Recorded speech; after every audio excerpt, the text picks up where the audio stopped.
दिल्ली स्थित झारखंड भवन में प्रदेश अध्यक्ष केशव महतो कमलेश की अध्यक्षता में एक महत्वपूर्ण बैठक आयोजित की गई, जिसमें विधायक दल के नेता प्रदीप यादव, उपनेता राजेश कश्यप, मंत्रीगण एवं अन्य विधायक शामिल हुए। इस बैठक में झारखंड से जुड़े अहम मुद्दों पर विस्तार से चर्चा की गई। पार्टी की रणनीति और भविष्य की दिशा को लेकर महत्वपूर्ण निर्णय लिए गए। बैठक में संगठन को मजबूत करने, विकास कार्यों की गति देने और जनता के हित में नीतिगत फैसलों पर मंथन किया गया।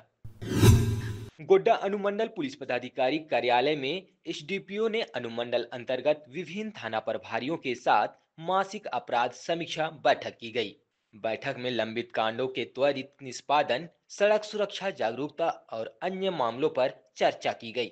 वहीं एसडीपीओ ने सभी थाना प्रभारियों को आवश्यक दिशा निर्देश देते हुए कानून व्यवस्था सुदृढ़ करने पर जोर दिया। लोहरदगा के जिला समाज कल्याण पदाधिकारी सीता पुष्पा को भारतीय प्रशासनिक सेवा में प्रोन्नति मिली। झारखंड कैडर में शामिल हुई सीता पुष्पा ने लोहरदगा से अपने करियर की शुरुआत की थी और यही पदस्थ करते हुए आईएएस बनी। उन्होंने कहा कि मेहनत, लगन और समर्पण से किया गया कार्य कभी व्यर्थ नहीं जाता। उनका फोकस शिक्षा की नींव को मजबूत बनाने पर रहेगा। साथ ही उन्होंने युवाओं को सरकारी नौकरी से आगे देश सेवा को प्राथमिकता देने की सीख दी। बहुत खुशी है कि मौका मिला और इंटरव्यू तक आए और उसमें सेलेक्ट भी हुए और अब नए दायित्वों को संभालना है, तो अच्छा है हमारे लिए भी। पहला क्या काम करिएगा मैडम? हर कोई जिला मिलता है तो नहीं, पहले जो भी दायित्व मिले उसको तय समय सीमा के अंदर निभाने का प्रयास होगा। पूरी टीम के साथ काम करें और जल्दी रिजल्ट दें, इसी पर फोकस होगा हमारा। लोहरदगा के जीमा चटकपुर गांव निवासी रिमनी देवी ने जायका परियोजना के तहत सूक्ष्म टपक सिंचाई तकनीक से खेती कर आत्मनिर्भर बनी। पहले परंपरागत खेती करने वाले रिमनी देवी ने महिला स्वयं सहायता समूह से जुड़कर आधुनिक कृषि तकनीक सीखी। अब वह नर्सरी में बिचड़ा उगाती है, वर्मी खाद तैयार करती है और ड्रिप सिंचाई अपनाकर फसल उत्पादन बढ़ा रही है। उन्होंने मटर और फ्रेंच बीन की खेती से लगभग 32,000 रुपये कमाए और सालाना 1 लाख से अधिक की आय अर्जित कर रही है। उनकी इस सफलता को राज्य और जिला स्तर पर सराहा जा रहा है। गुमला जिले में डुमरी, बसिया, घघरा और भरनो प्रखंड में निःशुल्क कुपोषण उपचार केंद्र खोले जाएंगे। स्वास्थ्य विभाग और द हंस फाउंडेशन के बीच हुए समझौते के तहत यह केंद्र संचालित होंगे। इन केंद्रों में कुपोषित बच्चों को भर्ती कराकर आधुनिक चिकित्सा, पौष्टिक आहार और निरंतर निगरानी प्रदान की जाएगी। बच्चों के उपचार के बाद भी उनकी स्थिति पर स्वास्थ्यकर्मी नजर रखेंगे। साहेबगंज सदर अस्पताल में मेडिकल गैस पाइपलाइन और मॉड्यूलर ऑपरेशन थिएटर के सुचारू संचालन के लिए चिकित्सा कर्मियों को विशेष प्रशिक्षण दिया गया।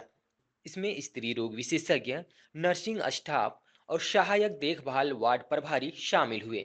नई प्रणाली से अस्पताल की सेवाएं बेहतर होगी, जटिल सर्जरी में सफलता बढ़ेगी और मरीजों को त्वरित उपचार मिलेगा। गोड्डा नगर परिषद अंतर्गत विभिन्न स्थानों की बंदोबस्ती, चिल्ड्रेन पार्क का डाक राजेश शाह ने 9 लाख, मीट मंडी का मोहम्मद अलीमुद्दीन ने 10 लाख, बस पड़ाव का प्रजेश कुमार ने 13 लाख, बैरियर का राजेश कुमार ने 74 लाख और होल्डिंग टैक्स वसूली का सौरभ कुमार ने 6 लाख में अपने नाम किया। चतरा के इंदुमती डिबडेवाल सरस्वती शिशु विद्या मंदिर दीभा में 12 आयामों वाली शिशु वाटिका की स्थापना के लिए भूमि पूजन संपन्न हुआ। इस मौके पर विद्या भारती उत्तर पूर्व क्षेत्र के संगठन मंत्री ख्याली राम सहित कई गणमान्य लोग उपस्थित रहे। संगठन मंत्री ने कहा कि शिक्षा की मजबूत नींव से ही राष्ट्र निर्माण होगा। इस कार्यक्रम में बच्चों के द्वारा सांस्कृतिक प्रस्तुतियां भी दी गई।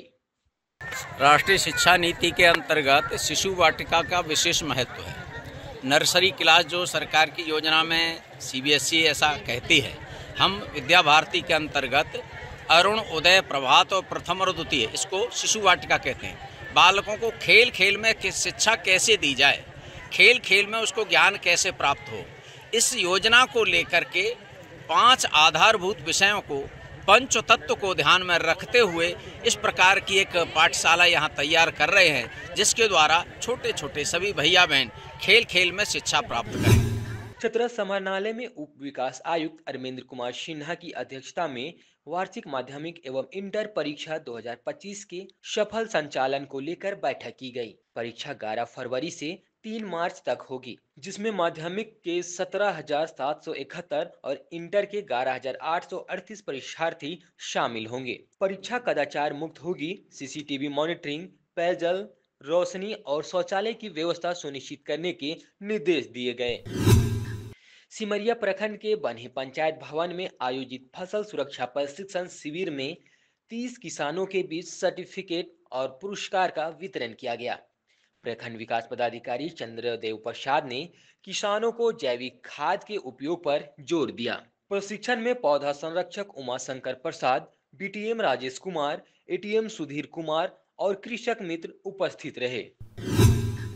गिद्धौर थाना क्षेत्र के बाघमारी मोड़ के पास अनियंत्रित कोल वाहन हाईवा ने सड़क किनारे खड़े महुआ के पेड़ में जोरदार टक्कर मार दी, जिससे वाहन पूरी तरह से क्षतिग्रस्त हो गया। बताया गया कि हाईवा कटकमसांडी से कोयला खाली कर चतरा जा रहा था। सड़क के किनारे सूखे पेड़ के कारण दुर्घटनाओं का खतरा बना हुआ है।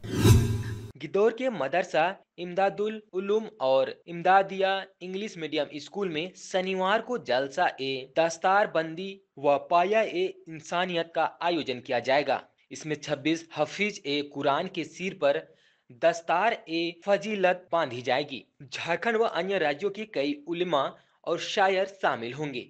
वहीं मदरसे के संचालक ने अधिक से अधिक उपस्थिति दर्ज करने की अपील की। गिद्धौर प्रखंड में जेएसएलपीएस के तहत संचालित क्लस्टर ऑफिस में महिलाओं के लिए 3 दिवसीय प्रशिक्षण जारी रहा। सीएलएफ अध्यक्ष शीला कुमारी के नेतृत्व में प्रशिक्षण सामुदायिक संगठन, शासन, नेतृत्व और बुनियादी संरचना पर केंद्रित है। विशेषज्ञ लक्ष्मी देवी और सुखमती बांड्रा द्वारा प्रशिक्षण दिया जा रहा है, जिसमें सीएलएफ के 8 सिस्टम व प्रबंधन पर चर्चा हुई।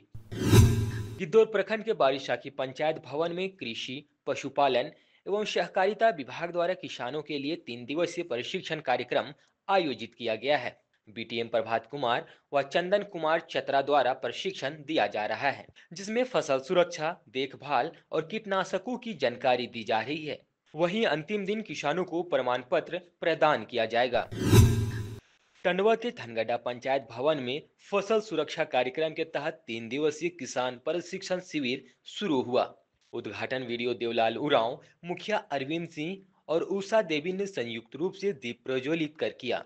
वीडियो ने किसानों से रासायनिक खेती छोड़कर ऑर्गेनिक खेती अपनाने और अवैध फसलों से दूर रहने की अपील की। वहीं कृषि विज्ञान केंद्र के अभिजीत घोष ने रबी फसलों के रोगों और उनके निदान पर जानकारी दी।